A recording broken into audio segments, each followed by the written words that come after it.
আসসালামু আলাইকুম। বাংলাদেশ বেতার সিলেট সংবাদ পড়ছি সিদরাতুল মুনতাহা। রৌদ্র করজ্জ্বল বৈশাখী দিন ফিরে এলো আবার, সুরে বাণীতে সাজসজ্জায়, আহারে বিহারে আনন্দ উল্লাসে। গতকাল বাংলার নতুন বছর 1432 বরণ করে নিয়েছেন ধর্মবর্ণ নির্বিশেষে সিলেট সহ দেশের সব মানুষ। এবছর পহেলা বৈশাখের মূল প্রতিপাদ্য হচ্ছে নববর্ষের ঐকতান, ফ্যাসিবাদের অবসান। পুরনো ব্যর্থতা ঝেড়ে ফেলে সবার কল্যাণ কামনায় উদযাপিত হয়েছে নববর্ষের উৎসব। নববর্ষকে আবাহন জানিয়ে বহু কণ্ঠে ধ্বনিত হচ্ছে এসো হে বৈশাখ, এসো এসো। নতুন বছরকে বরণ করে নিতে সারা দেশের মতো সিলেটেও ছিল না কোনো কমতি। এদিকে বর্ণাঢ্য আয়োজনে সিলেটে বাংলা নববর্ষ 1432 উদযাপিত হয়েছে। নববর্ষকে বরণ করে নিতে জেলা প্রশাসন নানা আয়োজন করে। পাশাপাশি বিভিন্ন রাজনৈতিক দল, সামাজিক ও সাংস্কৃতিক সংগঠন বিভিন্ন কর্মসূচি পালন করে। গতকাল সকাল 7:30টায় জাতীয় সঙ্গীত ও বৈশাখী সঙ্গীত এসো হে বৈশাখ গাওয়ার মাধ্যমে সিলেটে শুরু হয় নববর্ষের আনুষ্ঠানিকতা। সকাল 8টায় সার্কিট হাউস থেকে আনন্দ শোভাযাত্রা বের হয়ে নগরের প্রধান প্রধান সড়ক প্রদক্ষিণ করে নগরের ব্লুবার্ড স্কুল অ্যান্ড কলেজ প্রাঙ্গণে গিয়ে শেষ হয়। বর্ষবরণ আনন্দ শোভাযাত্রায় অংশ নেন সিলেটের জেলা প্রশাসক মোহাম্মদ শের মোহাম্মদ মুরাদ, সিলেট সিটি কর্পোরেশনের প্রধান নির্বাহী কর্মকর্তা মোহাম্মদ রেজাই রাফিন সরকার, সচিব মোহাম্মদ আশিক নূর সহ সিসিকের কর্মকর্তা কর্মচারীগণ। এর আগে আনন্দ শোভাযাত্রার প্রাক্কালে সিলেট সিটি কর্পোরেশনের প্রশাসক ও বিভাগীয় কমিশনার খান মোহাম্মদ রেজাউন নবী বলেছেন, রাষ্ট্র হবে সকলের এবং সবাই রাষ্ট্রের অংশীদারিত্ব উপভোগ করবে। সেই অংশীদারিত্ব পৌঁছে দেওয়ার জন্য সক্রিয়ভাবে সবাইকে নিয়ে আমরা কাজ করে যাচ্ছি। তিনি বলেন, জাতি, ধর্ম, বর্ণ, গোষ্ঠী, গোত্র নির্বিশেষে সবাইকে ঐক্যবদ্ধ থাকতে হবে। আমরা বিশ্বাস করি যে পরিবর্তন সূচিত হয়েছে জুলাই এবং আগস্টে, সেই পরিবর্তনের ধারাবাহিকতায় নতুন বাংলাদেশ সৃষ্টি হবে। নতুন বাংলাদেশের মালিকানা হবে সকল মানুষের, সর্বসাধারণের। এদিকে বেলা বাড়ার সাথে সাথে বাহারে শোভাযাত্রা নিয়ে আসতে শুরু করেন নানা শ্রেণী পেশার মানুষ। বর্ষবরণে বাদ্য বাজনা ও গ্রামীণ সংস্কৃতির নানা প্রতীকী উপকরণ নিয়ে উৎসবে মেতে ওঠেন অংশগ্রহণকারীরা। এরপর অনুষ্ঠিত হয় চিত্রাঙ্কন প্রতিযোগিতা, পুরস্কার বিতরণ, সাংস্কৃতিক অনুষ্ঠান, মেলা এবং গুণীজন সম্মাননা। সব বয়সের মানুষের উপস্থিতিতে এসব আয়োজন হয়ে ওঠে প্রাণবন্ত। নতুন বাংলাদেশে বৈষম্যহীন সমাজ প্রতিষ্ঠাই চাওয়া উৎসবে আসা মানুষদের। এদিকে সরকারি উদ্যোগের পাশাপাশি বিভিন্ন সাংস্কৃতিক সংগঠনও আয়োজন করে নানা কর্মসূচি। শ্রুতি সিলেট, আনন্দলোক ও চারণ সাংস্কৃতিক কেন্দ্র আয়োজন করে শতকণ্ঠে বর্ষবরণ, প্রদীপ প্রজ্বলন, মঙ্গল শোভাযাত্রা, সাংস্কৃতিক অনুষ্ঠান, গুণীজন সম্মাননা এবং মেলা। বাংলা নববর্ষের চেয়ে বড় কোনো সর্বজনীন উৎসব দেশে আর নেই। এ কারণে মানুষে মানুষে মহাপ্রাণের মিলন ঘটানোর বর্ষবরণের এই উৎসব গভীর তাৎপর্যময় হয়ে আছে আমাদের জীবনে।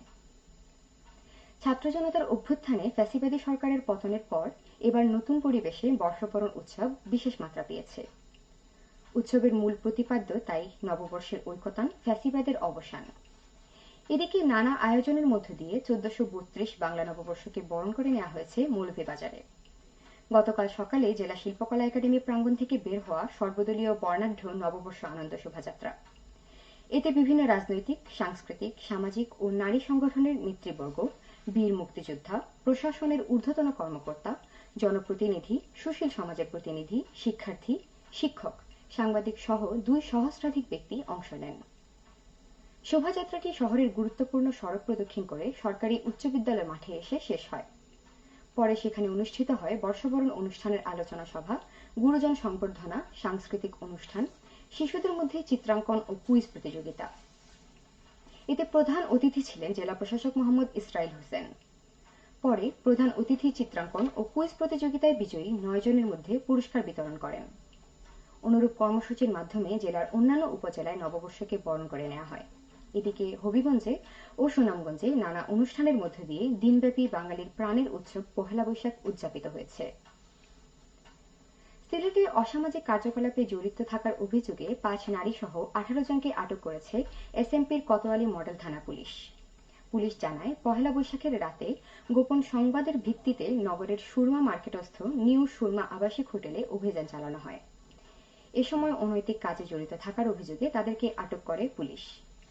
আটককৃতদের বিরুদ্ধে আইনগত ব্যবস্থা প্রক্রিয়াধীন রয়েছে।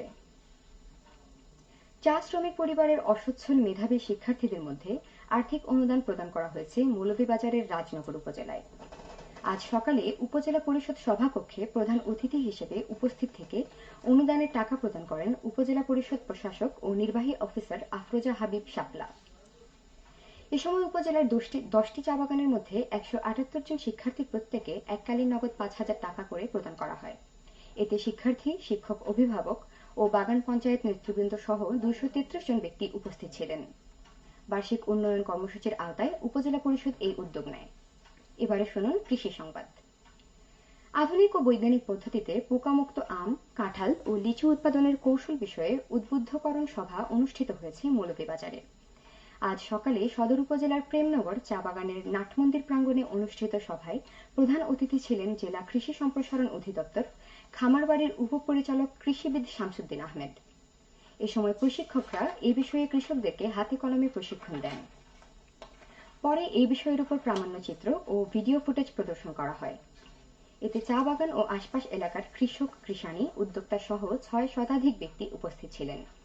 কৃষি সম্প্রসারণ অধিদপ্তর এর আয়োজন করে। সবশেষে আবহাওয়া।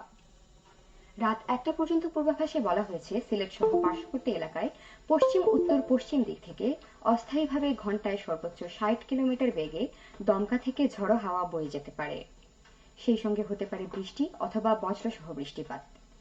এসব এলাকার নদী বন্দর সমূহকে 1 নম্বর সতর্কতা সংকেত দেখিয়ে যেতে বলা হয়েছে।